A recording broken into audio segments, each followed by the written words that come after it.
Hello everyone, welcome back to the new lecture. So in this lecture, we are going to discuss manual heat load calculation. After the end of this lecture, you would be able to understand manual heat load calculation step by step. So let's start. So here, all of you remember, before you calculate how much cooling or heating a space need, you must first fully understand the physical characteristic of the area. Okay. So here the first step in heat load calculation, which you have to remember here, is to identify the space characteristics. Okay. So in that, first point is given dimension of the space. Means here you need to measure the length, width and height of the room or zone. So these dimensions allow you to compute the volume, which is important for air changes and infiltration. Okay. And this dimension also allow you to compute the surface area of wall, ceiling and floor, which is used in heat transfer calculation. Got it?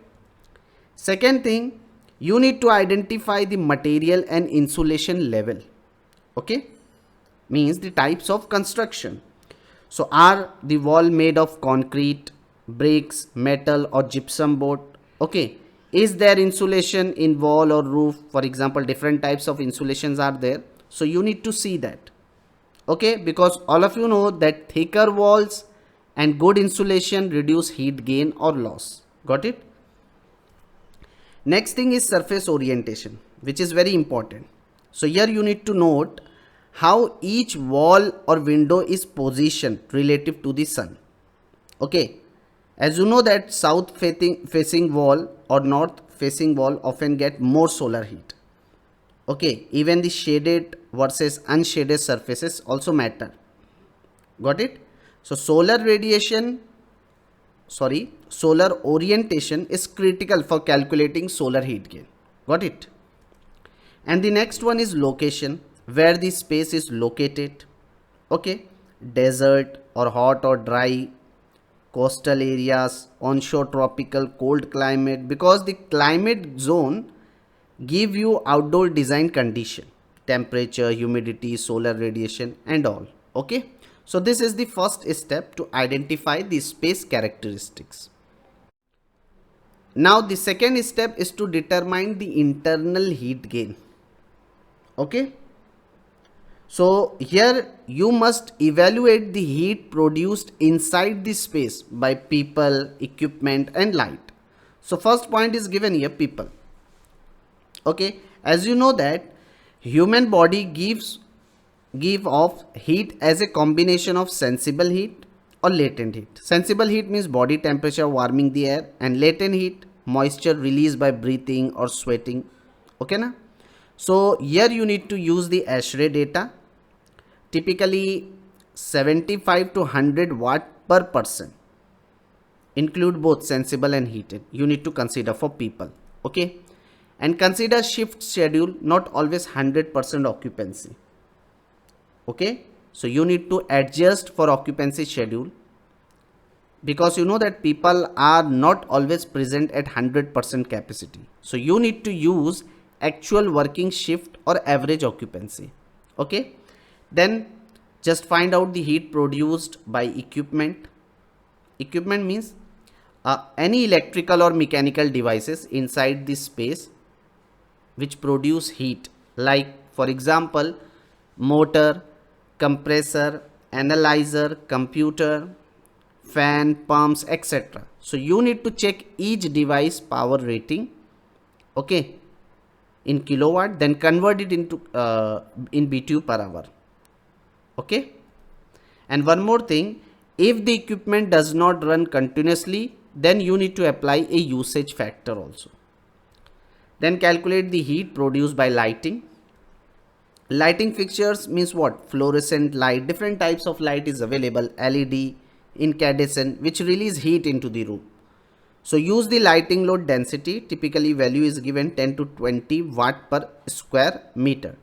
Depends on type of light and brightness. So add up all lights and consider whether they operate all the time or only during certain periods. Got it? Then process equipment.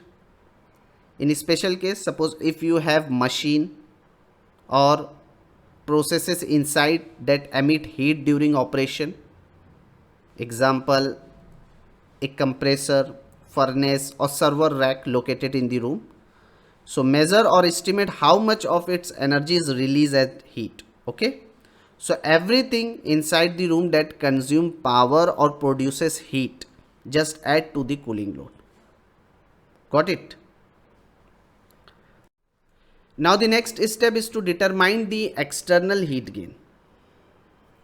Okay. So external heat gain is what? External heat gain are the heat entering the space from outside sources such as sunlight, hot air infiltration and conduction through wall or the roof.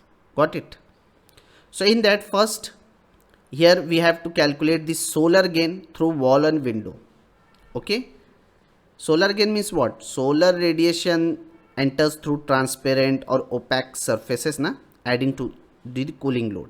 So there are two methods are commonly used. Okay, first is given here, solar heat gain coefficient, means SHGC method, which is used for window or glass to measure how much solar radiation passes through. Okay, and the second method is CLTD, means corrected load temperature differences. This method, a method to account for solar and temperature effect on wall or window over time. Okay. For example, large south facing windows with no shading will have a high solar gain. Got it?